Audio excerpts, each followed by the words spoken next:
So welcome to our second part of discussing the state of special education in Leominster, hosted by the Leominster CPAC and the Leominster Autism Project. We welcome you all. So a little bit, the CPAC, in case you're not familiar, every district in Massachusetts needs to have a CPAC per state law. And basically, we sort of work in conjunction with the district to review programming or just discuss and evaluate overall special education programs. You know, we just take like a high level view with summaries given by the district. And then we also, we help parents and caregivers and families of students receiving special education services in Leominster to get them to the resources if they have questions. You know, there's a lot of questions around where do I go, who do I talk to, and we help point them, you know, to their correct liaisons in the district. I've been involved in the CPAC for 13 years and chair for about half of it. And then we move to Stephanie. Hi, I'm Stephanie Madrigal. I'm a parent of a child in the district who is in the special education program, and I also am the co-founder of the Leominster Autism Project.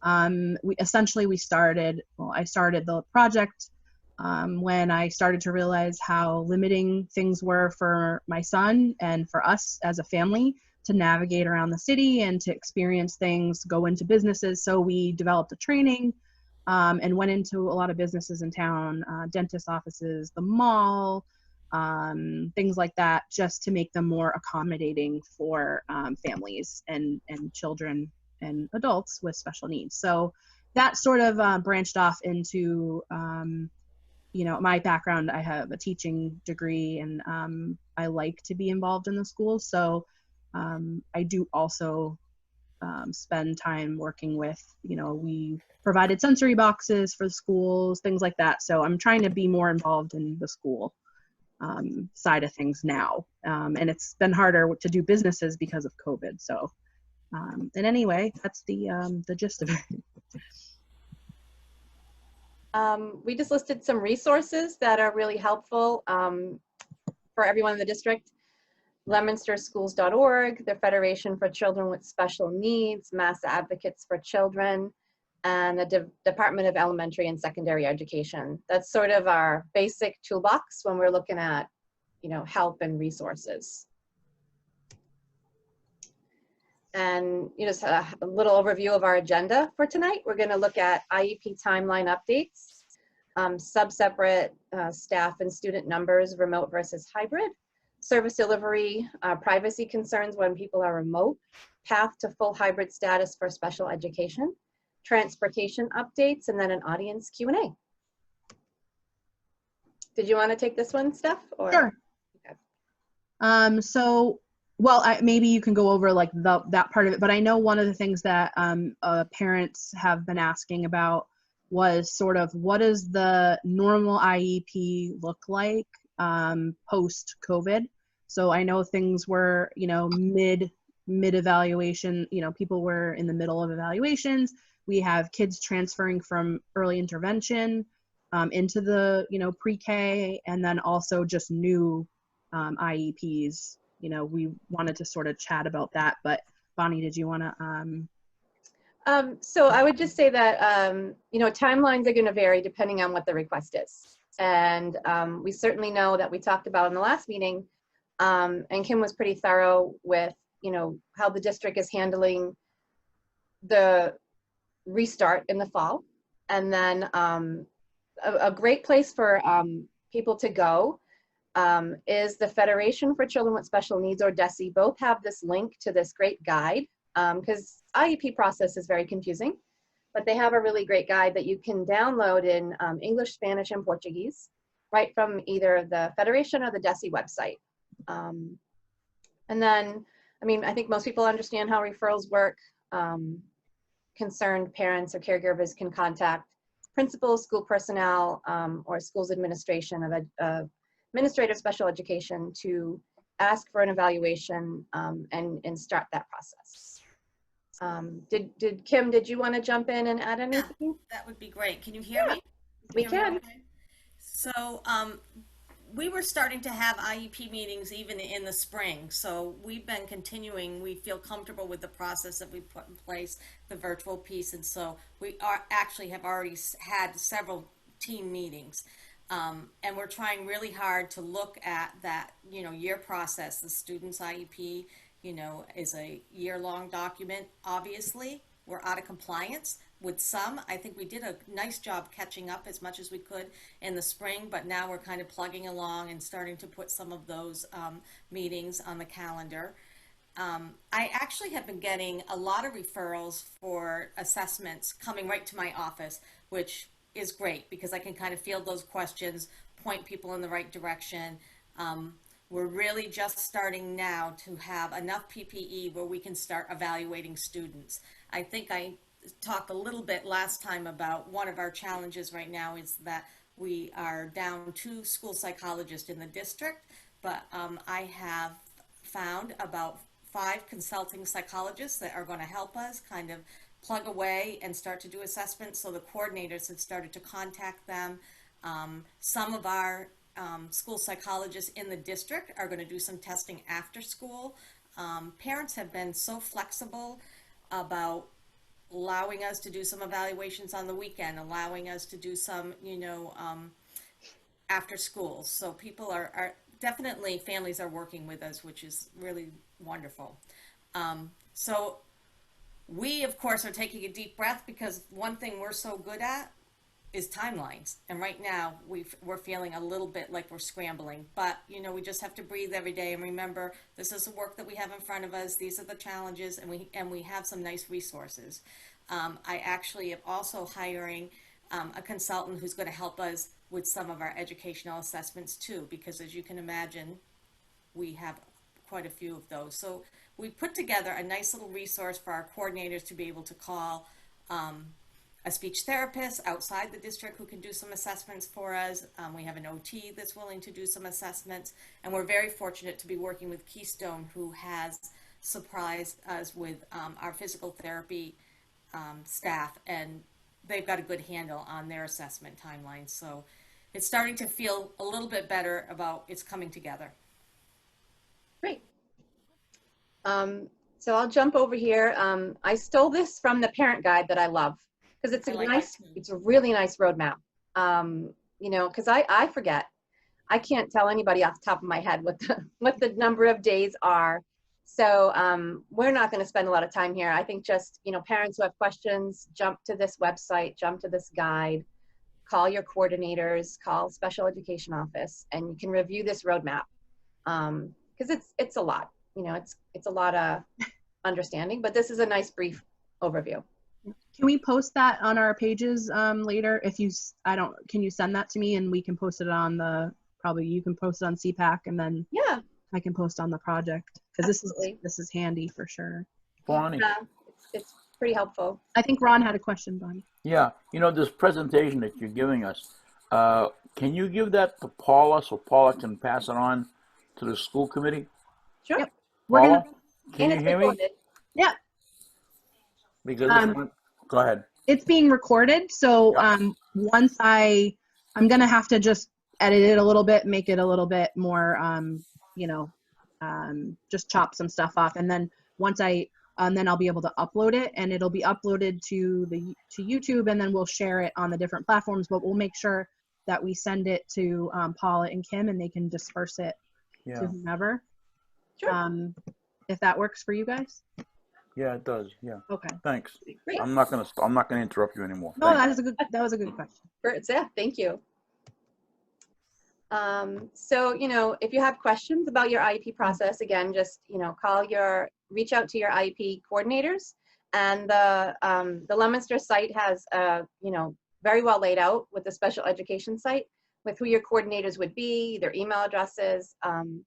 It's very resourceful. And then if you have questions about process, you can also pick up the phone and call the Federation for Children with Special Needs. They have people on call and ready to answer your questions. Mass Advocates for Children, they also, can answer questions. And then DESE has called a problem, sorry, resolution system. I always go to call it the old name, that's sorry. So, and then Leominster has a person who is assigned directly to our district, and her name is Kinga. And again, if you have questions about processes or anything that maybe the Federation wasn't, you know, didn't satisfy your question, and you felt like you wanted to get a little more info, you can email or call Kinga, and you can just review with any questions you have. A quick You question. know, I'm sorry to interrupt, but I see where it says Kinga, the name and the Leominster liaison, but the IEP, where would you get that information, like for the Federation for Children with Special Needs? Where would you get that information to contact them? so to contact the DESE contacts would be on the DESE special education section of their website. Okay. And then it's specifically under special education, there's a compliance section. All And right. then it has the problem resolution system. All right. Awesome. Thank you. Yeah, Sorry to so, interrupt. you know, no problem. I call them if I have a question about that roadmap. No. And some things just don't make sense. And so I know I can just email Kinga and ask a question. All right. Awesome. They get back to you As usually well. within a day. She's a resource for our district as well. And, you know, sometimes we come across something, a challenging question, or we don't know everything, or we need some guidance. And so they also help the district. So there's Yeah. somebody who really tries to partner with families and school districts. Absolutely. And I always start with the coordinators and the IEP team. And then if it's a sort of a oddball question or something simple, I don't want to really bog down the coordinators with, I'll just shoot it out to someone. All right. You want to take this one, Steph? Sure. Excuse me. So we know that there is currently, you know, enough staff to support the remote model. So can you possibly give us kind of a run through of how things look now, and then say, you know, next week we start the hybrid, and then there's talk about going back on a full-time or 4 out of 5 day capacity. Can you guys give us like a snapshot of where things, you know, what things might be needed still, or where we're at now and where we As need you to can be? imagine, we've been doing a lot of planning so that we're able to, you know, present to school committee when we talk to them this next week around what is our hybrid model going to look like. And we've been talking about that obviously as we've just been going along, and some things have changed. I think that, you know, our sub-separate model has some regulations around it about what those classrooms should look like, the size of the classroom, the kind of supports that should be in there. And so when we were looking at our micro-hybrid, we were looking at our remote learning, we were in pretty good shape. But our program that keeps growing, and that we actually have had either 4 or 5 new students move in just the last 3 weeks, have needed the ABA sub-separate program. And so we are being very proactive, and Paula has given us the thumbs up to post for 2 more ABA teachers, actually 3 more ABA teachers, because those programs they're just growing. Some of it is good news, where some students at the high school level, we have brought back 2 students from out of district that were really ready to be part of their community, a little bit older, and really wanted that community experience because they're getting ready to think about the world of work. And so it's much better to be part of your community when that's happening. So we are in the process of, we've posted the jobs. We actually have started interviewing as of today. And so feeling hopeful that we'll be able to find some additional support. Those classrooms, especially, we know that the students that are in those classrooms are students with autism. They are going to be our students that are going to have the hardest time understanding about social distancing, are going to have a harder time wearing masks. And so when we're looking at that population, we want to make sure that we're able to put them in a safe environment. And right now, to be able to provide a hybrid model, we want the students to be able to come every day. So for now, it looks like we're going to be presenting and talking about students in those programs coming a morning session and an afternoon session. And as we're able to hire additional staff, we're going to be able to offer more services. But we were sort of it sort of happened very quickly. We enrolled another student this morning. You just can't predict that that's going to happen, but we've had a lot of move-ins into Leominster. So we're really looking at those sub-separate classrooms, knowing that that's where our most complex kids are, and designing something where we can have as much face time as possible. We're able to look at some of our life skills classrooms, and in some of the schools, be able to add an additional classroom for those students so that we can spread the students out a little bit more, looking at the staff that's going to be able to sort of rotate through and support students. So we've had to think outside the box quite a bit around how we're going to support those students. So the structures, whenever possible, we're trying to provide them so that peers can be with their peers, especially our inclusion students. What is that going to look like for support for them? I think the thing that we're trying to really plan about is that as we are starting to see our students and starting to take some data, is looking at some of our students who might need more. Don't worry, they can't see I got a virtual background. It's really quite nice that our teachers have already been able to provide some data for us, and we can sort of see which of our students might need in maybe one of our sub-separate classrooms where maybe they are just coming 4 mornings a week. Is there a student in that group that the team feels might need a little bit more? So we're going to be thinking very deeply about those things. So there's a possibility of sort of, you kind of get like a baseline and then you see what the needs are as the year starts. Exactly. Yeah, because ultimately I think DESE puts out like there's a ratio or by law, and it's not a whole lot. I think it's like for every 8 students, you just need one special ed teacher. And then, then after that, it's up to 12 kids. You get 1 teacher, 1 tutor. And then it's just like, it's not great. But by law, technically. Right. It's some guidance that we have, and they certainly, obviously our sub-separate programs, we're pretty generous about the amount of support I think that we have in our classrooms. I think the most important thing to remember is that really why DESE puts those regulations in place is that they want to make sure that our students in those sub-separate programs are getting face time with the teacher. It's great to be with that skilled parent. It's great to be with that skilled tutor. But really, the special ed teacher is the person that the student needs to be having some face time with as well. So we are very mindful. Is it okay if I ask a small question? Of course. You were talking about the teachers with the kids. I'm worried that someone's going to try and say something about the costs. Because you're bringing in some more teachers, correct? Correct. And so Is I'm very someone lucky, Ronnie, that I have a grant that's just for special education. Okay, all right. And I'm going to be funding many of those positions through the grant this year. Okay, all right. Because I guess basically I'm worried that someone's going to try to put a stick in the wheels. Yeah, I think we're in a good place to be able to add those additional supports. All right. We had to make some sacrifices to do that, but it's the right sacrifice. All right. You have any other questions, Stephanie? I think that was, if anybody has questions, shoot them in the chat, but I think that covers the question that we had here on the slide. Okay. All right, so just a reminder for everyone to mute who's not speaking. So just there's a little bit of background noise. So we'll move now to service delivery concerns.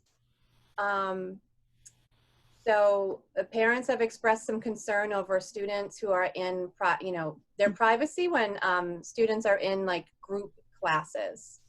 So we're, looking to see how, we don't know if you've heard that or, and already have some solutions, or if you can discuss that and maybe we can, parents can hear, kind of where you're thinking to go with that. I think it's one of our biggest challenges. I think that we actually talked with our attorney about this because the question was coming up quite a bit and we actually didn't know the answer. And one of the things that she reminded us is that, if if any parent wanted to come in and observe their child's speech class, we have a process that we use for them to do that. We would never say you can't go in and observe that class. And obviously when you're in there, you're going to be seeing other students. And we have a document that we have parents sign and just sort of some norms about privacy. And so we're kind of skipping over that a little bit right now because we're in your homes. And so Right. it just looks a little bit different. I think that, you know, an interesting thing that happened recently was that a parent wanted to come in and observe their child in a speech class and they were in a different environment. And so we were saying maybe in that situation we should really pull out that document and ask the parent to sign. But we're trying, it is a little bit tricky. Our speech therapists particularly had to take some courses over the summer. They had to do so many hours of teletherapy to talk about, sort of protecting some of that students' privacy. And that was through ASHA that they needed to do those extra hours, and all of our speech therapists did it. I don't really know how to solve that problem right now. It's a tricky one. I do know that for some of the other services, like OT, they were saying, it's usually just one or two kids. It's very hard to be able to remotely service a group, where speech is one of those situations where you really can service a group of students. And there aren't too many students who get one-on-one speech. Most of them are in, just a small group, or that's how they're practicing their language. That's how they're practicing those tools. So Okay. I think it's one of those things where we'll be, as we're talking with other districts, they must be coming up with the same issues and whether they might have some solutions for us, but it is a challenge. Yeah. I mean, just speaking, if I may, for myself too, like, and this is something that I had heard other people had emailed us about and things. And, I think, because this is temporary, hopefully, I think parents may be able to kind of like be, just kind of go with the flow for now, which is kind of how my situation is. But, doing speech during morning meeting, like, I know we're trying to kill 7 birds with 1 stone, but, I think as long as it's a temporary thing until we kind of figure this out, I mean, I think parents, like, if we have the conversation, and I think they'll be understanding, and it was a little, even for me, like, to have my son in a group therapy with other parents that are able to watch and look in, I'm not able to ask my son if he's okay with that. Like, he can't really, he doesn't understand that. So I was a little conflicted myself. And I was like, is this just me? But then as parents ask the same question. So just something to think about as you guys kind of go on. I'm not sure what I should do as a parent, but I think it's okay temporarily, but hopefully, if God forbid we end up back at the remote level for a longer period of time, I mean, maybe it's something that, you guys could discuss, and if hopefully maybe find something that is, more long-term, if that makes sense. That as we move into our micro hybrids, we have asked our related service providers to try to give as much face-to-face time when students are there, so that we can limit the amount of related services that we'll be providing remotely. And so at least when we are able to have those micro hybrids and move towards a full hybrid program, those issues will be less and less. And we just hope that we don't have to go back full remote, because in the meantime we could do a little exploration about how to best address. Okay, thank you. Thank you. So now we have the path to full hybrid status. So to return all IEP students to in-person instruction. This kind of goes with the other slide a little bit about the presentation that you'll do on Monday. So did we already hear all of that, or is there anything additional that maybe we should know? Kim? So I think, what we're trying to do as we're looking at students' needs is we're trying to find as many opportunities to have face-to-face with students as we can. So I think right now what we're really, the deepest thing that we're looking at is transportation. Some of it, all these things have come up that we never thought we'd have to think about, like timing. what's the best timing to get everybody picked up and get them where they need to be, and you know, making sure that we've designed something that's going to be meaningful. So you're going to see a variety of different kinds of hybrid learning. Again, our most complex kids, trying to get as much face time as we can with them. Also making sure that we have that window that if we see a student that's having more challenges, that we can invite them to come for more time. There's some settings where the combination of remote and the idea of micro hybrid families are happy with, especially for the older students who are more independent. And so for some of those students, that's going to be okay to be able to think about coming in 2 days, like a Monday, Tuesday full day and a Thursday, Friday full day. But for some of those students in that grouping, they might need more than that. So again, we're really looking to teachers to tell us. I'm very impressed by the teachers that we're asking to consider that, the kind of data that they're bringing to us, so that we can really understand who those students might be. Okay. You have anything else you want to ask about this, Stephanie?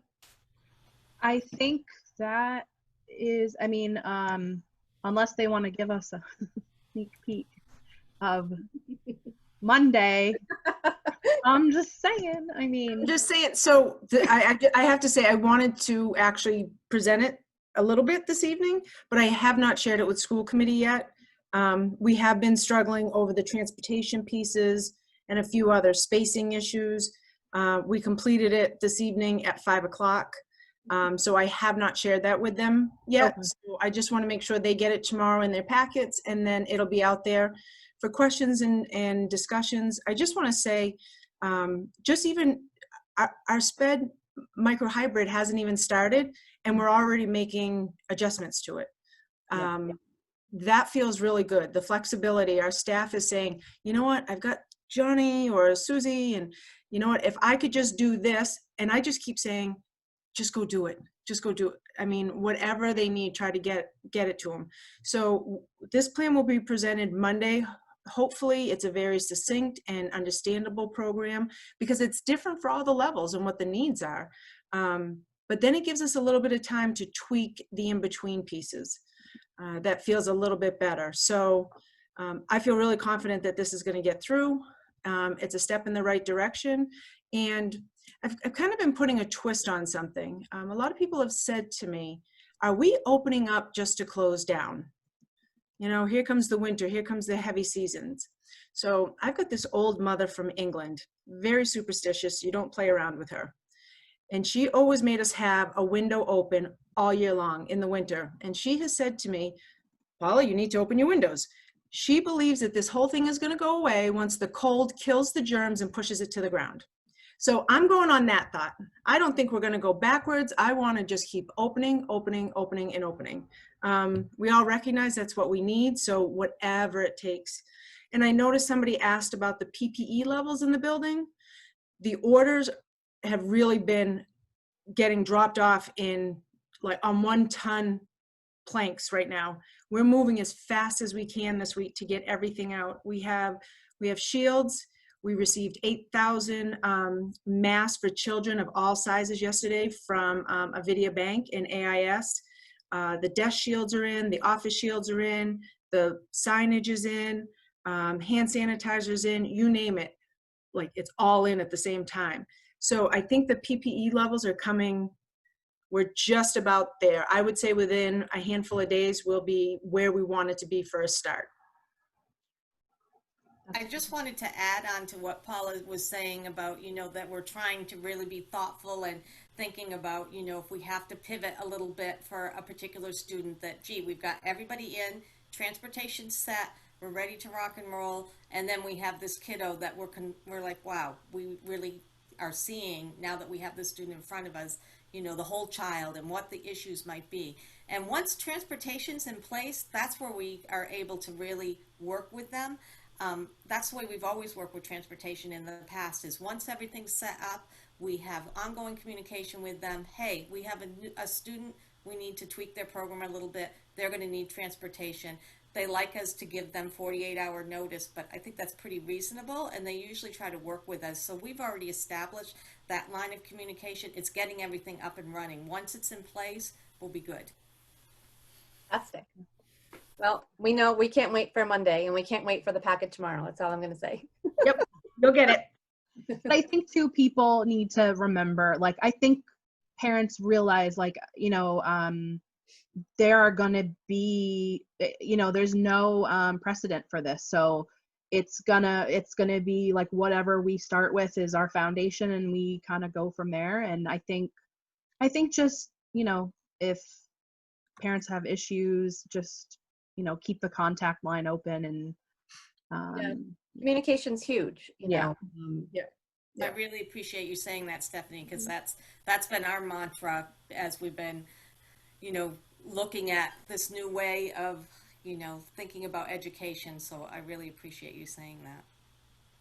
Yeah, I mean, I have to give a huge, you know, hats off to I see it just in my daughter's program, and then I hear it from other friends, the quick pivoting as necessary, you know, to make things work when they're not working, but you know, we just put our happy faces on, and we try again, and then we try again, and you know, we're just holding out, and everyone's doing the best they can, but we're trying to do it with happy faces, and I'm very grateful.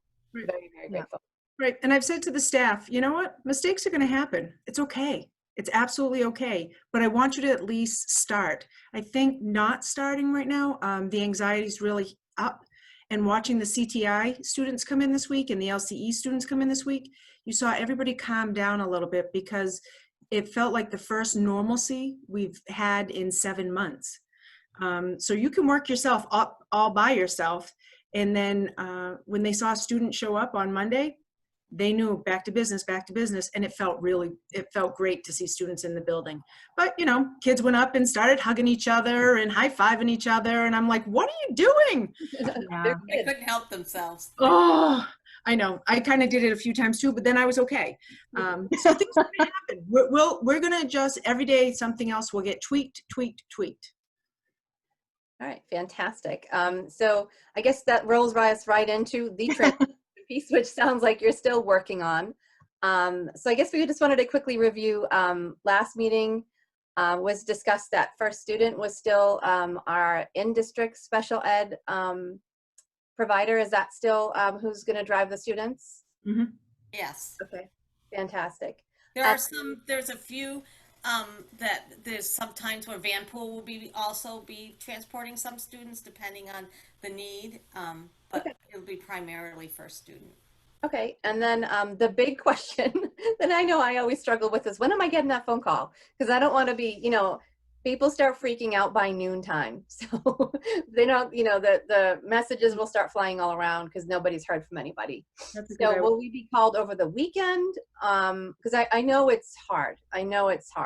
But I think if people know now when to expect, like you could hear up until Sunday at noon, you know, if that expectation's already out, then you won't have everybody emailing you on Friday at noon. So I can actually do a little conversation with them tomorrow, and then put something out in our school messenger. I think that one of the things that's held them up a little bit is these move-ins at the last minute. Like, they've had some root things happen, and then all of a sudden we've had literally across the district probably about 12 new students that have moved in, and the parents have been filling out. You know, we've known right away where that student's going to land. The student is in our developmental program, the student's in our ABA program, and so immediately we've given families the paperwork so that we can get them enrolled in the microhybrid. And so that might be making them a little stir crazy. So I'll get that information and make sure that I send out a messenger tomorrow with an update.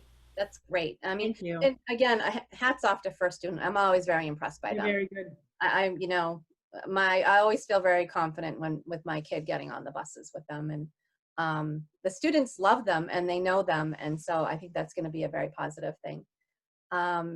So we got that portion, and then we did talk about this a little bit, but first student knows who can and cannot tolerate a mask, and you had mentioned they have the shields. Is there a way that we can get a picture of those for those students. I know I need social stories for my kid. So I need to prepare her. That bus isn't going to look the same. And to avoid avoidance of getting on the bus, I'm willing to bet some kids are not going to get on the bus. We haven't been in school for a long time, so social stories are so big. You know, we're talking about it and pumping her up. We have our countdown, but it's not our normal anymore. I like that idea, Kim. Yeah, I'm writing it down so that I'm sending myself an email right now. Okay. And I'm going to ask the teachers actually if maybe they might have an opportunity to put on some of that PPE. I know in maybe Yeah. the younger students, I think some of that has happened, but you're right. It would be a smart idea to do for all students and just sort of see what some of that looks like. So thank you for that I recommendation. mean, I know my daughter thinks it's hilarious when I put on a mask, so I'm hoping that most kids will just, you know, they're used to Halloween maybe. I mean, I am nervous for kids who are afraid of Halloween. Yeah. You know, those kids are not going to do as well. You know, so Yeah. I think the social stories and the pictures, whatever we can do and get out between now and Monday will be excellent. Have the In teachers the talked to the classroom. students remotely about that at all? Do you know? Lindsay, do you know if the if in the ABA classroom, I know when we met together, we talked about it a little bit, whether they've been doing any of that. I am not quite sure. Okay, so That's we got a something few that I days think to would be to a really let good them idea think for about it at tomorrow least. and Friday, for sure. I do know in my life skills class, there has been talks, but I will tell you that this has not been a good attention week. So my daughter has not made it through. So, you know, it's just very hard to attend, especially with a lot of kids on the screen. So that's another a question for later on. But yeah, so I know that they were preparing and we're going to do like a walkthrough of the room, a video, but I'm not sure what everybody else is doing. Thank you. All right, awesome. So I just wanted to, this I think is maybe the last slide, but everyone is tired, right? Everyone is tired, hanging by a thread, but you really have to find some time to unwind. It's so important. Find your outlet. Is it jokes? You know, find that person you can joke with, or find an online group. But everybody needs support and everybody needs a little me time. So you'd have to figure out what's your me time. You know, I know it's really hard when you have a child that needs you one-to-one. I try and like sneak around the house while everyone's sleeping, praying that I get my 15 minutes for my coffee, but it doesn't always happen. So I know it's hard, but you need to do it or you're going to burn out, and then you're not going to be there for your kid, and you're not going to be there for your other kids if you have other kids, and you're not going to be there for yourself. Express that. And then there are a lot of support groups that parents don't really take advantage of. So we're going to try and partner with them a little bit more and try and showcase them more. So the Parent Professional Advocacy League does a lot. I mean, so Ann Barabee runs that for the North Central area, and she does a phenomenal job. And she already has a whole bunch of support groups. And if you go to her the website, or if you go to the Facebook page, and if you go on the Facebook pages, you can get like notifications. So you'll always find like your notifications will pop up that they posted something new, so you won't miss anything. Or you can sign up for listservs. They send out like a weekly thing. The Federation puts out a weekly recap of any things they have offered. And there's a lot of remote stuff now, so you can, you know, I can attend way more than I could before being remote. But there are just a lot of support groups. So you can find them. They have, you know, morning ones, they have evening ones, they have specific, you know, for people in the transition age. There's just a lot of groups. So I want to make sure people know those exist in case you know, you can just call and listen. You don't have to participate, you know, get your feet wet. And then you'll be surprised. You're going to find some lifelong friends in those groups. You really will. So just want to kind of remind everybody that CPAC will start with a monthly support group. I'm just trying to work it around the PAL ones and any other. I'm trying to make sure I don't overlap with anybody because I don't want to compete. I don't want to have a really good program already existing that, I don't want to compete with them. So now we're ready for Q&A. Yay. I'm gonna go back. I just saw one. So just to, and I could be completely wrong, just to clarify. So let's say they go 4 days a week. This is the mini hybrid for the special education group. Somebody, noted that it may be difficult to do half days for working parents. What is your thoughts on that? And is there a plan to go full day?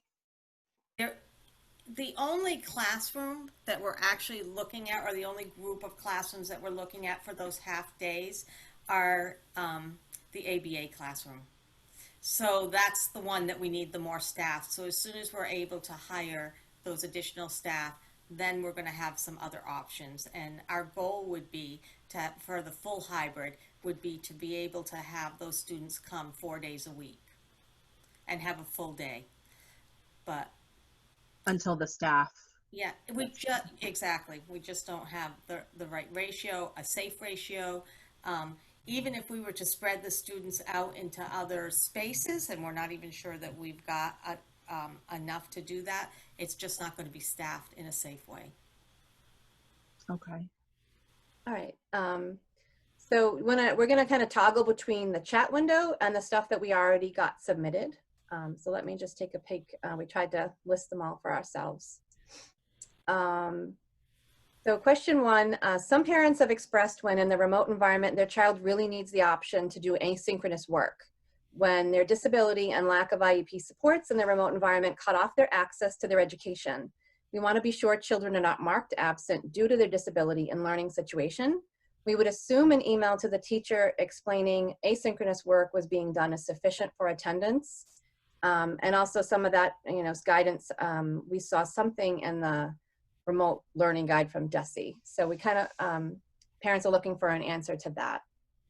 Yeah, we're being very flexible. If there's communication between the teacher and what's happening with that particular student at the time, we're certainly not going to be penalizing students. We know that we have populations of students that this is really hard, and that there are going to be days, just like you were saying, Bonnie, about your own daughter, that there's days that she's able probably to really attend and participate, and there may be other days that other things are happening that just make it that much harder.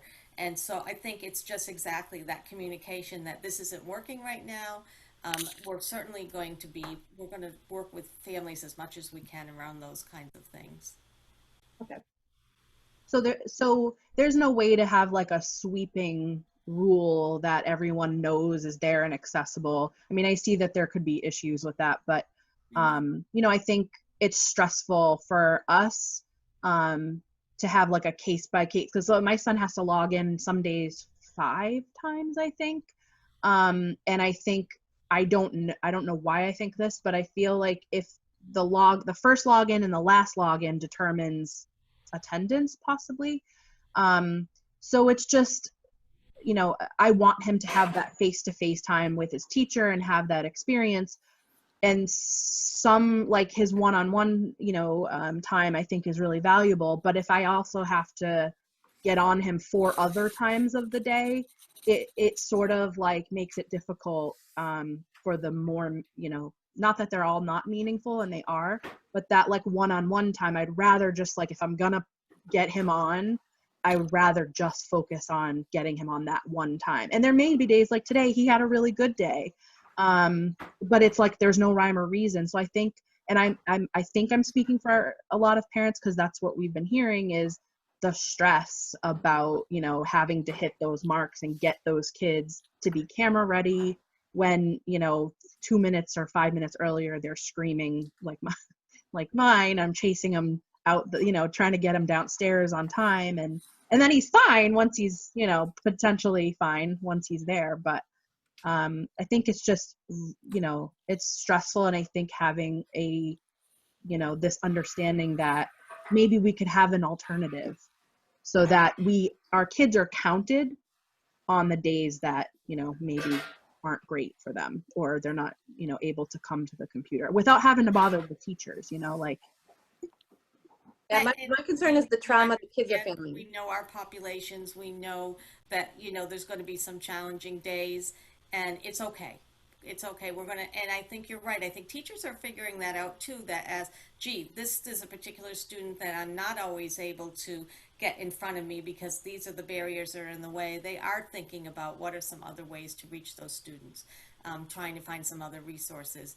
But I don't think families need to feel stressed about that. We know that everybody is trying. We know that, you're doing the best that you can to have your student there, but we are going to be flexible about that. Please know that if a teacher has a question about that, they're going to turn to the coordinator to say, hey, I'm just worried about this kid. I haven't seen them for a while. I haven't heard from the family. What would be the next steps? And certainly it's not about pointing fingers at anybody. It's reaching out and making sure that there's resources and that we understand what's happening and that we can put our hands on something else that might work better for that student.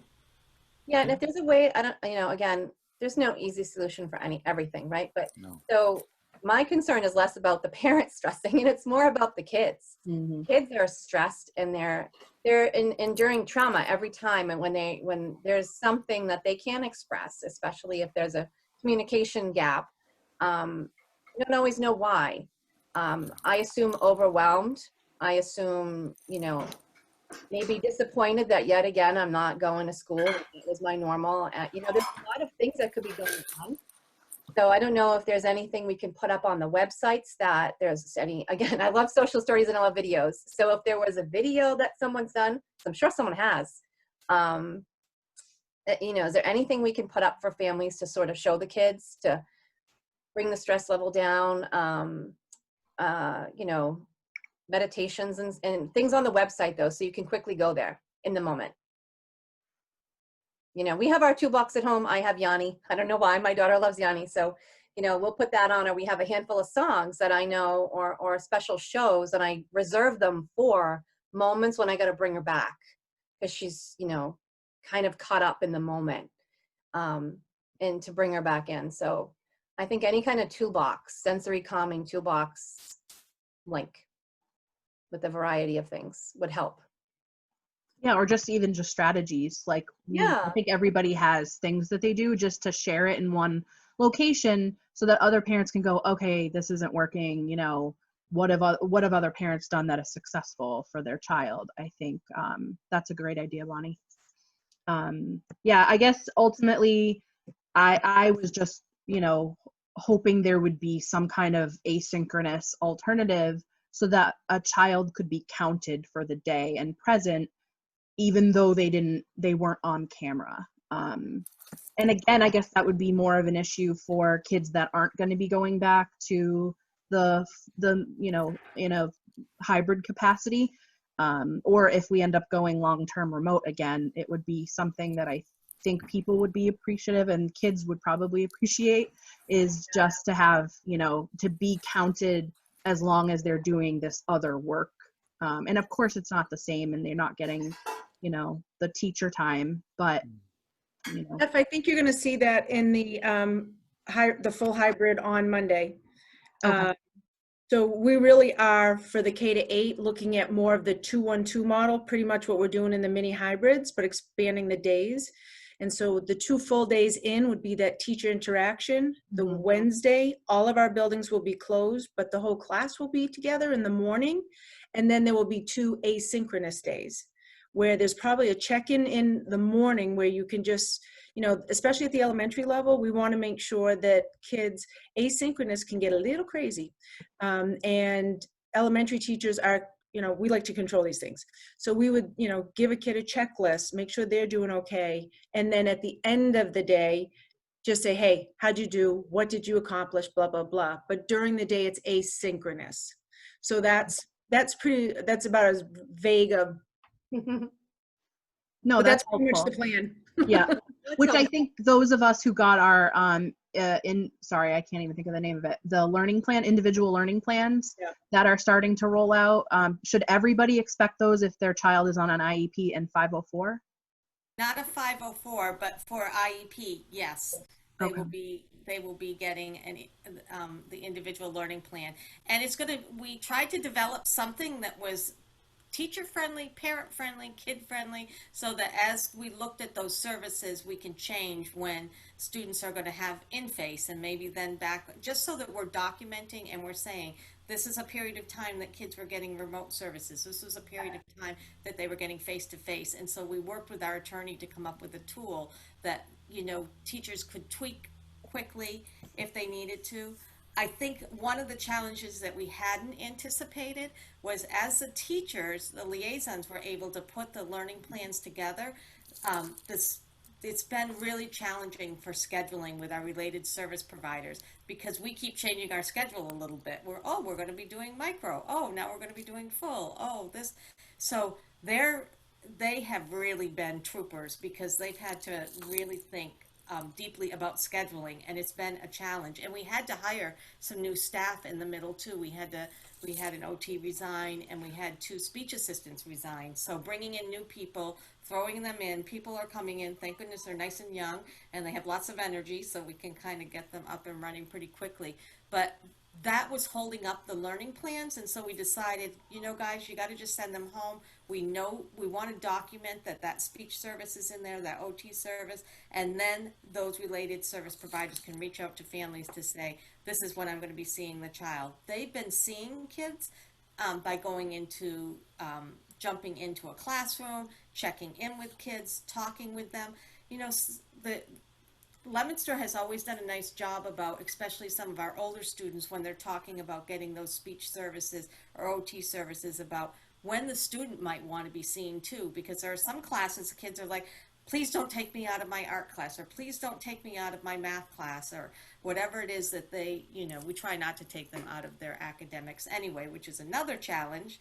But, really trying to get them to give us some of that feedback, and they're feeling like, they're not being able to do that with kids, or at least be able to say to them, things are a little different right now. You might have to do it at this time for now, but as we move forward, you'll have more choices. So they've had the biggest challenge. So if you get a learning plan and you haven't actually seen when those services are being delivered, believe me, somebody's checking in with your kiddo, but that's holding things up a little bit. But they have a deadline of this next week to make sure that they've got a schedule in place. It might just be something that changes a couple of times. So if you can be patient with us as that happens. It's more important that they get to see the kids, and if they have to change the time down the road, if we can all be flexible about that, that will be great. Of course. Do you want to put Kimberly? in the chat, Stephanie? We're going to save questions to the end, and we're going to just kind of roll through the previously submitted. Okay, all right. So one of this was kind of a piggyback question on the services done virtually. So are they using Google Classroom breakout rooms for a more private service delivery, where staff would select who is able to be in the group?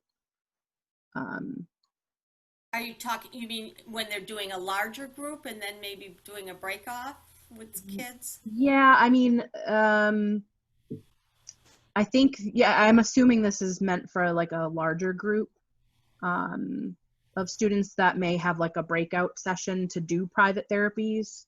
Is that what they're doing at with the Are they holding private sessions? Like, we get special links. Yeah. So we don't break out of our room per se. We go to another scheduled meet. So you should have a link that is meant for just your child's service that also other kids could have, but only kids that should be sharing that time. Yeah. Stacy, I can see you nodding your head. Is that right? Thumbs up. I'm just making an assumption. The related services are certainly sending out links. We are using breakout rooms for our inclusion classes, or even some of our resource rooms. We can go into smaller groups. So we're using both, but I think the related service question is we're getting a separate link for that. Okay. Bonnie, I think that's a good segue. I do know that special ed teachers are also pulling small groups into breakout rooms. Awesome. Okay.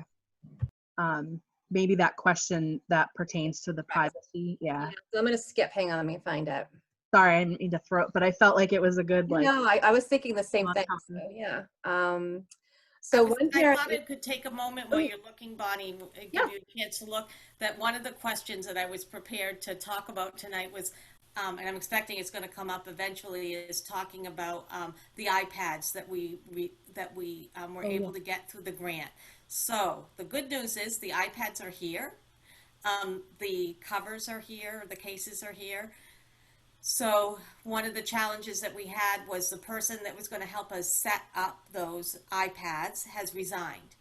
And so we're thinking quick, we're running fast, and we have some IT people that work for our district who everybody, as you can imagine, with remote learning, how busy our IT people are. But we've put a posting up to see which one of our IT people might have the skills for Apple Watch and some of those things that we're going to need to be able to do to get those iPads set up. And so I feel confident that we're going to get a response to that, and then we're going to be able to move pretty quickly. We know we have a couple IT people in our district who actually used to work for Apple. So we're hoping that that's going to entice them a little bit, and it'll be something where we'll be flexible too, where they can do it after work if they want to do it on the weekend, and so just so we can get it done. So the good news is they're here, and so we're hoping that you'll be seeing them soon. Could I just throw out really quick? There are some parents that are in the community that that are in the IT field that have offered to help.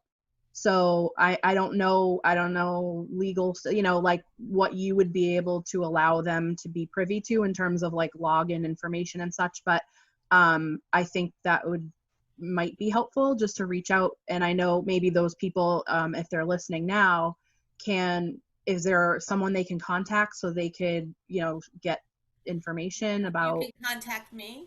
Okay. And I think that would be a great backup plan. And we, hopefully we would still have somebody from our IT staff who could maybe monitor that and support that. And, I'm saying like I know all about Apple Watch. I really just know the word. I don't have any idea what is entailed in that. So at least I could be the person who collects the information and bring it to somebody who's a lot smarter than I am about how to get all of this set up. But we do, Steve Amoni has a plan in mind about what that will look like. And so we just need the brain power to do it. Awesome. It's not this brain. Well, we appreciate the planning, and we appreciate that they're in, and we're really psyched about that. So one parent, to go back to the other thing about the breakout rooms and the classrooms on Google, outside parties have accessed the Google Classrooms in a few instances. They had outside people get into the class, so the parent was asking, do we not have a firewall to keep people out who who don't have a Leominster login? Someone may have shared a link to an outside person. At one point, it was a private caller, fake account that was able to get in. Another attempt was made, but a teacher blocked it. Sometimes teachers don't post the links until the class is about to start to prevent it. Also, if you try to go into the meeting under a different email and domain, it shows up. And teachers have talked to the classes about not sharing links. So I don't know if you've heard of that, if what we have going on to address it, or what we can do to help prevent it. Do you know that story, Kim? I do. Okay. Yes, I do know. And I do know that Steve Amoni knows about it too, and that people contacted him immediately when some of those things were happening, which was great. I mean, one of the problems was that people being able to get through with their phone, and that was where part of the problem was coming from. And so I know that he's done some work to try to put some blocks in for that. And I think those things that you're seeing teachers do were because those were his recommendations for some things that they could be thinking about for protecting privacy. But I hadn't heard, I had known that some of these things had happened a couple weeks ago. I didn't think that they were still happening. Steve would probably get the information before I would, because generally that's what happens. I'll often hear it from him. It But we're shouldn't be very aware, and teachers know to contact us and to let us know when those things are happening. But right. It shouldn't be happening anymore, Kim. One of the issues was with our elder students, we were giving them more rights and responsibility. And mom now has said, you're grounded, and I've cut those rights off. So students were able to bring friends in if they wanted to. They no longer have access to that. So yeah, so they got in trouble. Very. Did you want to take some more from chat, Stephanie? Yep. We just had a question, and maybe we could get some clarification on it. But what is the current ratio of students versus teachers? What kind of staff makeups in the classroom? I'm just worried that certain children might not get enough attention to keep them engaged. For just a sub-separate or any and all classrooms? Do you want to pipe in and specify? Because that was my question. Did you mean like in the small, the ABA classrooms, or just in a regular classroom setting? Just in the regular classroom settings. Okay, so my goal is Yep. to have no classroom more than a 16-to-1 ratio. Okay. And that's pretty high. I don't even think we'll max out to those numbers. Most of our classrooms will probably have like 12 students to one teacher or less. But we do have a few classes at the high school, special science classes. I know there might be 31 or 32 students in those rooms. And if all students were to come in on an A and B week, the ratio would be 16-to-1. And it's not always perfect. So could there be 17 on one day and 11 on another? That's using the 6-foot distant rule. I'm not even playing with the 3 to 6 feet. I'm going with the 6 feet. Yeah. So honestly, we could have up to 20 comfortably, but I've capped it. Every classroom that we broke up this week, there wasn't anyone over 16 if everything holds the way it is. And that's with every student coming back. And we know that there are some students that are choosing to stay remote for the rest of the year. Yeah. All right. Okay. Did you want to mention the VPN thing while you're on?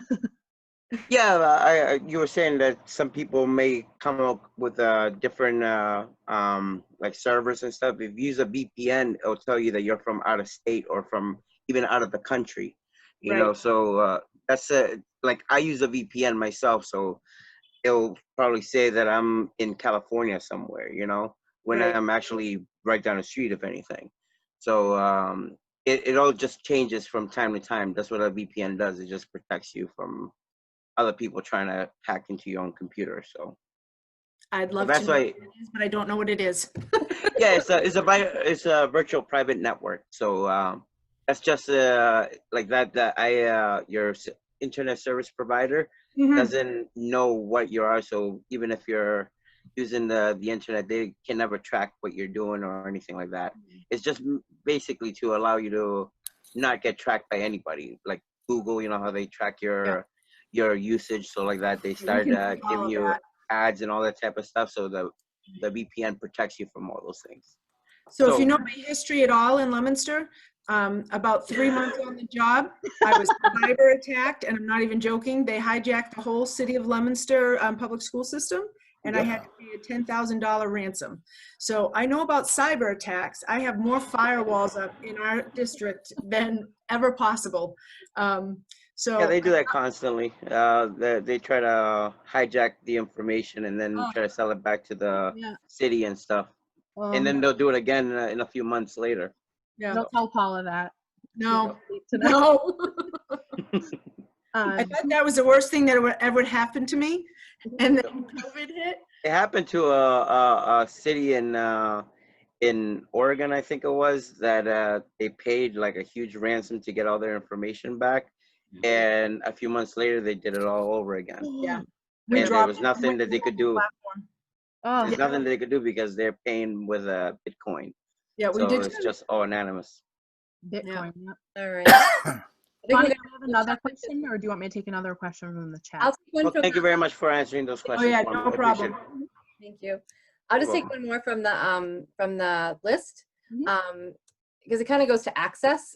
So some parents, a parent reported or asked, do teachers have access to the IEPs and 504s? Because a teacher mentioned you have a new system and it's hard for them to access the data.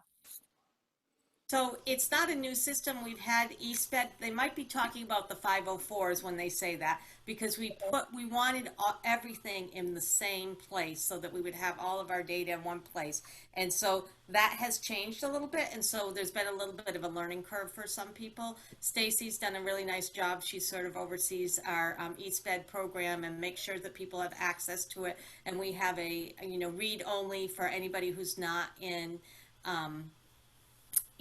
it does not have access to writing IEPs. We want to make sure that people have access to it. So there's one place where teachers can see the icon that this student has an IEP, this student has a 504. So that's probably what some people are talking about. So we are doing another little workshop with everybody about 504s. And we also probably have some new staff that's on that's saying, gee, I'm looking at the icon, but I can't see the 504. So we still have a little bit of training to do with staff.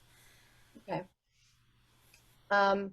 One other question is, teachers dismiss students early from class to work on assignments. And one parent was asking if, saying that they might be better off keeping them until the end of class so the student actually works and turns it in. So is there any way, rather than just a full dismissal, can the teacher ask them to come back and check back in before dismissal? So that's a suggestion that we can push out to the union and see if they'll share with their members. That's a good suggestion. Okay. I agree with that. There, I know in my son's class, at least 2 or 3 of them, they are required. They start the class, in a Zoom meeting. Teacher lets them go to do their work, and then at the end of class, they have to check back in. The only reason I know that is because my son wasn't checking back in at the end, so I got an email. But Silas. yes, Silas. So yeah, I think that's a preference by the teachers. Yeah. I think that's part of the full hybrid. That's sort of what we're trying to build in. So even if we can't be with students all day long and we're in that asynchronous mode, we need to at least start with them with expectations and then wrap it up at the end. Even if it's 5 minutes to say, I gotcha and I gotcha. Yeah. And in between they can be sending messages if they need to. And I think that it holds you accountable. It keeps you on schedule and you feel a little cared for, I think. Somebody cares that I'm coming back. Mm-hmm. Yeah. The morning piece, that's been the biggest piece of feedback that we've gotten, is that the students in the morning so look forward to seeing their friends, the teacher face. It just kind of sets the day. Even if the rest of the day it bounces out and things go haywire, they look forward to the morning piece. So it's really important that every morning we put that in place for all of our kids. Awesome. You want to take some more from the chat, Stephanie? Sure. So when will parents be notified of their child's hybrid plan? Is there a chance that kids might be moved to other schools or other teachers? So I just answered Angela's because that was a great question. So let's just say whatever happens Monday night when we come out of there, the plan is to get to work on Tuesday morning. We already have a survey going out Tuesday morning to ask who is coming back and who is not. That affects everything. And then who needs transportation and who does not, because that affects everything. And then we will start up those notifications. The buildings are working on that right now. We thought it would be kind of clean, this A to L and M to Z. It's not that clean. So that will be coming from the buildings, and we are working with principals on Friday and Monday to start organizing. So I would say within a week's time, but nobody has to leave a school and nobody has to leave their teacher. The piece that's out there right now that is very concerning is that students who are doing well with the remote and want to stay with the remote may have to leave their current teacher and be with another certified teacher. Depending on the number of students that stay home, there would be no way for a teacher to be managing the students in front of them and the students on a screen. It would be impossible and it's not fair. So that's something to consider as well. So we will have virtual teachers, certified teachers, to help students that do decide to stay home for the rest of the year. Is virtual certified meaning, are you going to hire another company to do that, or you're hiring one of our teachers? Okay, I think that makes a difference in A people. certified teacher. Okay. Yep. All right, you want to move to If the, you May go I on ask? School Spring, you'll see a lot of districts have those kinds of jobs open. Yeah, So I've seen that everybody's too. thinking the same way. Yep. Steph, you want to grab another one? Yep. So are kids with asthma going to be required to wear a mask? That's on the family. So that's one of those medical conditions. If a child has a medical condition and the mask is not conducive, nope. So would they have to, if they decide for those reasons that their child is not going to wear a mask, do they need to like contact the nurse or anything? I would to say the make that nurse. payment? Yes, contact the school nurse. They let each teacher know whatever they need to know from there. Okay. Okay. Would you need to update the health plan? Yeah, Yeah. yeah, definitely. Which can be done just from an agreement with the team via That's it. email. Yes. They don't have to. Yes. Yeah, keep it as simple and quick as possible, just so that we can move forward. Okay. Okay. Right. Did you see Angela's question? Or no, I'm sorry, Ashley.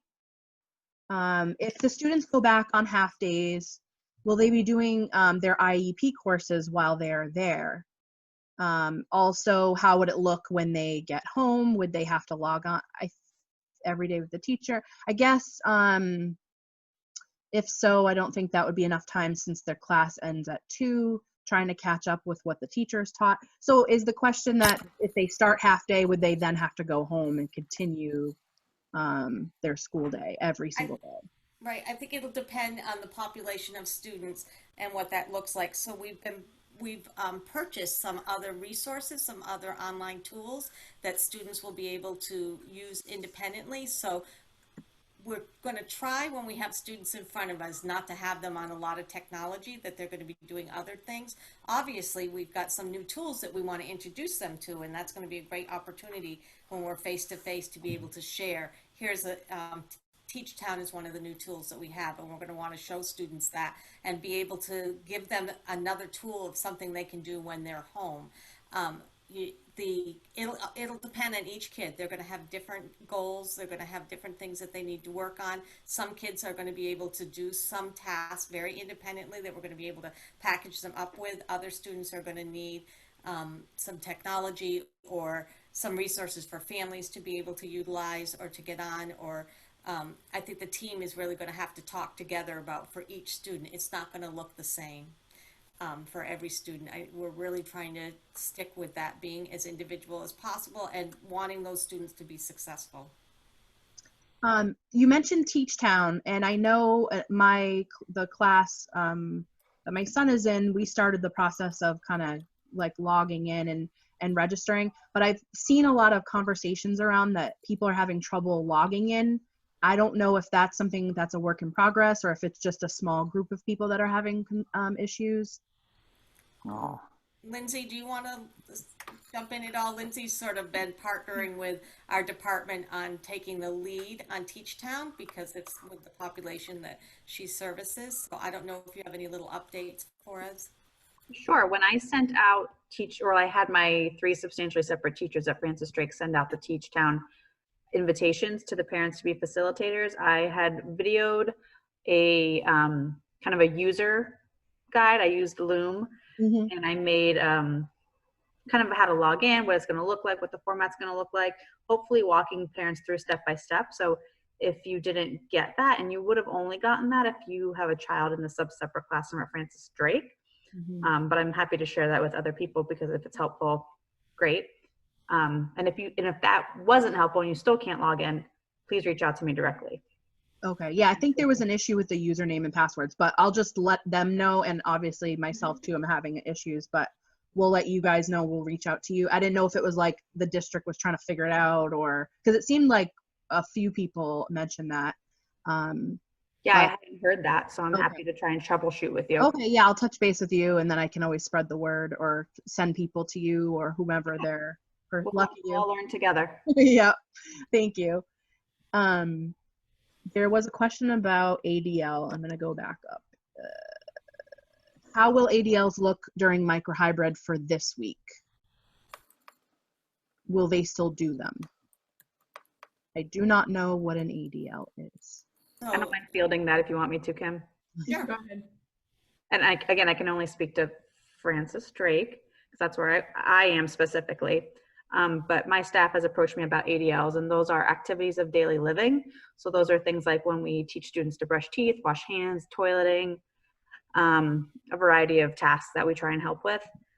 I want to make sure that we respect the parents' wishes on that as well. So if your child has like a toothbrushing goal that we work on at school, you know, hand washing, face washing, that if you want us to work on it, I think we're comfortable doing that with the proper gloves, shields, face masks, which we have. But if you're not, then we certainly would respect those wishes as well. So our intention is to continue working on them as IEP objectives, maybe with some modifications, but if that's not something that the family would be comfortable with, then we will be with kind of withholding that objective for now. And Audra, I'm not sure where your son or daughter goes to school, so I can't be super specific with you, but. My daughter's at the high school in the ABA sub-separate program. And they have their own toothbrushes, or they did last year. And they brush their teeth twice a day, and they have deodorant that they used throughout the day and things like that. So I'm just wondering when she goes back on Monday, because that's when she's supposed to go, if they will be able to do that in the high school, or if how they'll go about doing that with the masks and PPE and everything. Yeah, I've been wondering the same thing, Audra. I mean, so my job is in the life skills at the high school, but that program is new. So I, you know, I think a lot of people have that question. So maybe we could rope up all those teachers and maybe have them just share something in our Google Classrooms. Definitely. You know, I think that's a great idea, because I think they've already probably been thinking about that. I know that in the life skills classroom that over the summer, they started thinking about how they could get the kids doing more of those things at home with guidance and support, and you know, giving them more verbal cues. And of course, they're older. Some of those students were responding to that. They were also seeing where students were sort of falling apart. And so I'd love to hear what they're thinking about, and it might be, you know, a good idea for us to ask the nurse to weigh in a little bit around that as well. It's a good opportunity too for us to start using a video modeling approach, which is a really well-supported behavior analytic intervention for teaching a lot of skills. And I have some experience teaching some ADLs with video modeling, where students watch a video of, you know, maybe me pretending to brush my teeth and go through all the steps, and they learn that way rather than having to physically prompt them. right, yeah, it's weird, right? So we want our kids to have less screen time, but that actually, I mean, so you know, my daughter, Lindsay, she's a huge video modeler. So she sees that and she absorbs that way better than if you were in front of her. I mean, I think that's how we taught her locker routine when she was in preschool. They had to videotape the locker routine and then she could execute it. It's just the way that the brain processes the information a lot better. So that's a wonderful idea, I think, for all the kids. With an age-appropriate person, though. Right. So I have to stress that. Like, so my high schooler does not want to watch Elmo, or like a little kid brushing the teeth. So, you know, if it was Adam Levine, great, you know, or Harry, great. But or Coach Pete, you know, whoever you can get to do those ABS. It's gonna be way more motivating. I'm just saying. I think that gets lost sometimes, though. So I kind of want to say that, you know, their kids are their age, and if they're at the high school, they're at the high school. So I want to always, you know, for us to always remember that. I think that, you know, I have a struggle with that when I'm out in the community, because I mean, my daughter has limited communication. So, and it's to no fault of people. They don't know, you know, that you shouldn't talk that way, or, you know, as if she was a baby, because she's not. But you don't know that, right? So I just always keep that in the back of my mind when I see someone of a certain age. I try and always think on that level, and then go down as I need to. But I always presume competence is my like motto. Yep, fair enough. Tracy, hi Tracy. She just moved here. Her son has autism. And she wants to say thank you for this. This meeting is informative. My question is about the inclusion classrooms. When do they do hybrid, if at all? And also, how do I get my son help with life skills or the life skills classroom? I don't know that was a service available for my son. That'll be a great question to ask at a team meeting, especially if this is a student, if you've just moved in. We usually try to have a team meeting with students that have just moved in, so that we can look at the previous IEP, look at the services that are recommended, look at what the district has, because every district has different kinds of resources. And that'll be a perfect time to have that conversation and see if maybe there are some pieces of the child's schedule that would be better served in different settings. So, when we look at the hybrid situation, we're definitely, we're thinking about how to best support those inclusion students, and we want to honor their IEP, that those are the students who are showing us some independence. They're able to be in those inclusion classrooms with probably some layers of support, whether it's para support or having, counseling support or whatever the support might look like for that individual student. So, it's when kids are starting to be able to access that inclusion class, it's definitely something to celebrate. Yes, thank you. I appreciate all your help. And again, thank you for inviting me to the meeting. I saw the last one on YouTube and it was very informative, just learning about, navigating the Leominster school system. And thank you for letting me know about the team meeting. I didn't realize I could call a team meeting, so that's awesome. And I have been in touch with Lindsay. We were in touch today about a lot of the problems my son is having. But my son is also regressing to the point where even his life skills. So how do I go about getting a team meeting or kind of talking about this and kind of amending his IEP? And because he also has never gotten services for his autism until I got custody of him. So he's also hasn't had any help except for maybe some OT. So I'm wondering, how do I go about amending his IEP or changing it or, doing a team meeting, basically? Sure. So we'll definitely help you with that. It's great that you've been in contact with Lindsay and she can help us pull a team together, and then we can address your questions. And definitely oftentimes we do, when students move from one district to another, it's not unusual for us to amend, just as I'm sure when our students leave and go to another district, that happens very naturally. So we look forward to working with you. Tracy, I'll give you a call tomorrow, okay? Thank you very much. I appreciate it. Thank you for the time. All right, I have a couple more on the pre-submitted. And then I think we just have one question, so people hang in there. We just have a few left. Okay, so let's see. With learning challenges, students are unable to stay engaged in the remote platform. The bulk of time is spent trying to get them to stay online. They're not really absorbing the content, and they have difficulty with auditory processing. So the teacher will at times let them go to a link for independent work, but then they can't recall what was said to them. So they're challenged by the work of the computer. And then the kid gets anxious and thinks they're in trouble. The kids who were once bright and engaging have become sullen, angry, and withdrawn. And so they're asking if we can adapt better screen prompting and instructions that are more clear, better links, better calendar links. It's extremely difficult to navigate. And then parents were still looking for the trainings for the Google, for the Google Classrooms. And I hear that a lot, that the navigation is struggling, especially for a student. I do think that there are going to be some videos out there, and I think the most important thing is to give that feedback to teachers too. And for some of our teachers, they're learning all of this as well, and so they're open to hearing those concerns, and then they may not have the answer right away. They may have to reach out to the curriculum office or to Steve in IT to maybe get the answers for some of those things. So definitely parents who are living on the other side of the screen are coming up with different kinds of questions than maybe we anticipated. So please don't be afraid to ask us when those things come up, or make a suggestion, and if it's something that we feel like we can consider, we certainly will. I do think that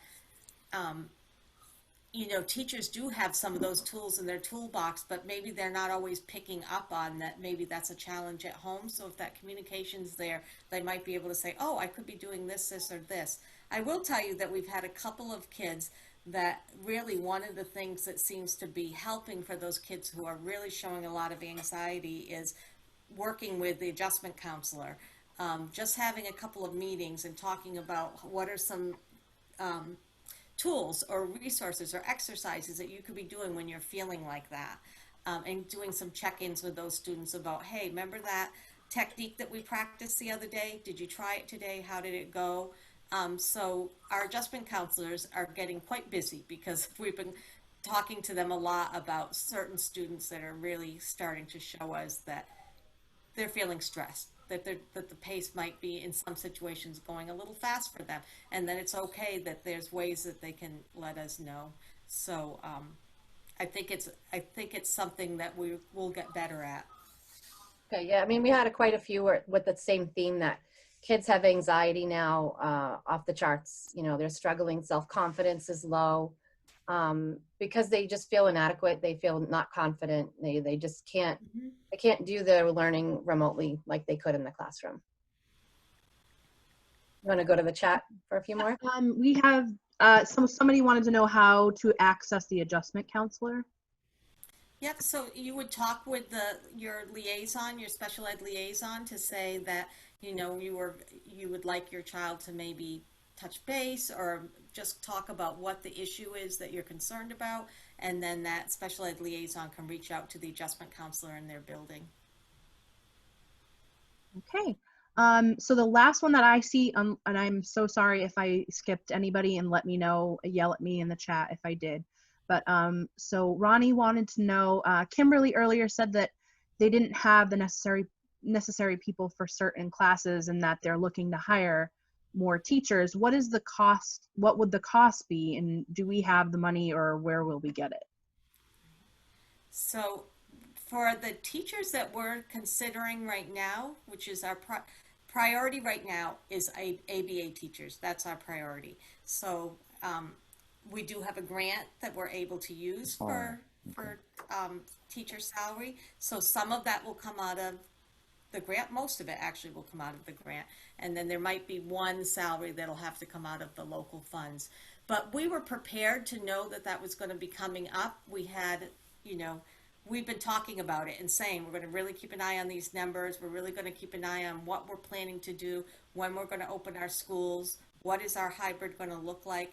And so as we're moving in that direction, we're realizing that we really need those extra, that expertise available to our students, and making sure that we can keep those classrooms a little bit smaller.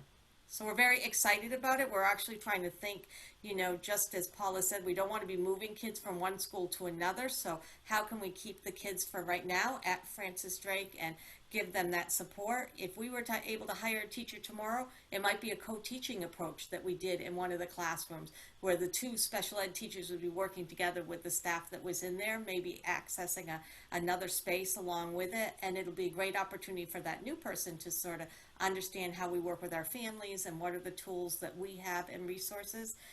Oftentimes when we're interviewing for those kinds of positions, we get people who we really want staff to have a degree or a severe licensure. And so when we have that person in front of us, they're often somebody who has, you know, it's going to be very easy to get on board. They're going to come with a set of tools that are going to be really enhance our program. So we're very glad that we have this option right now. It's the perfect timing. And we can all breathe a little bit knowing that that's the focus. All right, I have a question that's was pre-submitted, if you don't mind, Steph, for 1 second. So this kind of goes to a couple of things where, you know, I see the question applying to people who need wraparound services, and I see this applying to people whose children just cannot learn remotely at all. So for instance, you know, next week we start the hybrid. For any day not in the classroom, such as the Wednesday to shut down and remote to clean, can a student utilize a community space for remote learning, such as the Boys and Girls Club? A parent heard the Mary brought up use of community learning centers like the Boys and Girls Club for remote learning days. some children in IEPs simply cannot learn at home. Some have one-to-one aides. And since, home visits are restricted, can the aide go with the student to a community space? And then another parent wanted to know, sort of to piggy on that, like, would a para or a tutor be able to go to that community space for any of those off hours, so the student still has access to their education where it won't work remotely? So I think for right now, we are really thinking about how we can keep our students safe in our schools and the PPE that we have available to us. When we start thinking about using other resources, there's a lot of other pieces that we have to think about. And having our paras and tutors, making sure that they have the right training to do that. We don't have a lot of resources right now, a lot of things that we used to be able to use in the past, or that parents might think that we have access to that we actually don't. And our staff feels very safe in our schools. They know that our schools are being cleaned. They know that the people in the school, that there's protocols that they have to follow. When we go to another site or use another resource, we don't have a lot of control over what that's going to look like, what the cleaning's going to look like, what the whether people agree that you should be wearing masks, what it's going to look like. And so we do have an obligation to our students first, but we also have an obligation that our staff also feel safe and secure. We have good staff. We want to keep them. We've trained them to work with this population. It certainly is a challenge because we do have some students, there's no question about it, that on a Wednesday, they need to have that additional support.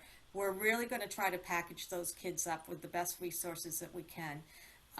I know that we have a couple of families that have asked that question in regards to if their child is coming Monday, Tuesday, Thursday, Friday, what is Wednesday going to look like for that student? And so just so that we're thinking about that, we're planning for that. We're going to have some check-ins with that one-on-one. The one-on-one has been the trickiest part about the remote learning for us and trying to navigate that. And we actually are going to a training on Friday, and that's one of the things that we're going to hear a lot about how to best use our one-on-ones. What is the purpose of it? How do we really tease it out? And how do we make sure that we're getting the biggest bang for our buck in regards to supporting students? So we know that there are some families that are really frustrated about that piece. And could we be doing it better, or are there some other options? I think hopefully as we meet with other SPED directors on Friday, maybe we'll be able to find out how other people are utilizing those services. Everybody's been so busy, we just haven't even had a chance to meet with those cohorts and to sort of share resources and share ideas. So I'm really looking forward to Friday to be able to access some of that information. But I do understand that question has come up a few times. As we move forward, there might be some other options that we might want to consider. And so just so you know, it's not something that we're ignoring. It's just we don't have the exact perfect answer for you right now. Or that many additional resources. I just saw that Angela put into the chat room that her children are going to Sterling Gymnastics and they have their own tutors there. So they're helping with the students in that format. So they're seeing everything come through the computer, and then people are sort of walking around and helping out. Like, that's the perfect scenario. We just need more of those to pop up. As we try to gyms, so yeah. utilize our gyms at an off day, So right now our gyms are stacked with furniture. I know. I'm just throwing it out there. I don't know, all the kids bus to a gym that I don't imagine I don't know how many it would be, but I know. I know you have tiers of kids who can't do the breakup week.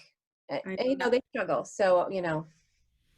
I really thought there was going to be more of these pods popping up, and I get it. It's the guidance is ruling our world right now. If the guidance wasn't there, we'd be in a whole different ballpark. It's the guidance. It's something that most of us can take every single barrier out of the way. We've got this vague thing out there that nobody can encapsulate it. So we're trying to go around it all the time, and it keeps dragging us back down. Because once you think you have a pathway, and then we go, oh man, we didn't think about this. It's just nonstop. It really is awful. So, I mean, we had another question that kind of goes to your, you already sort of talked about the return to high, full or hybrid. So one parent was asking to better understand how the separate 2 days at 3 hours a day, what factors made up like narrowing down to 3 hours, and why they couldn't be there a full day. But sounds like, they can't be there that they need to be there full day. So that's why you're going to ask for more on. Yes. Exactly, because when we presented the micro hybrids, we were really trying to think about how we were going to transition students in. What would that look like? Getting everybody comfortable with the routines, looking at a way to get our kids in the building, and now we're going to be having an opportunity to expand it. If we have an opportunity in some situations to expand things a little bit faster, we're going to take advantage of that. But we just got to get to that October 5th. Just get to Monday, get the kids in the door. People are going to feel better once their kids are there. I think the routines are going to come quickly, and then we're going to have new opportunities from there. Okay. Did you have any more from the chat, Stephanie? We're just gonna, I guess we'll cut it off here. We still have, so Angela had something that she wanted to share that she thought was helpful for other parents.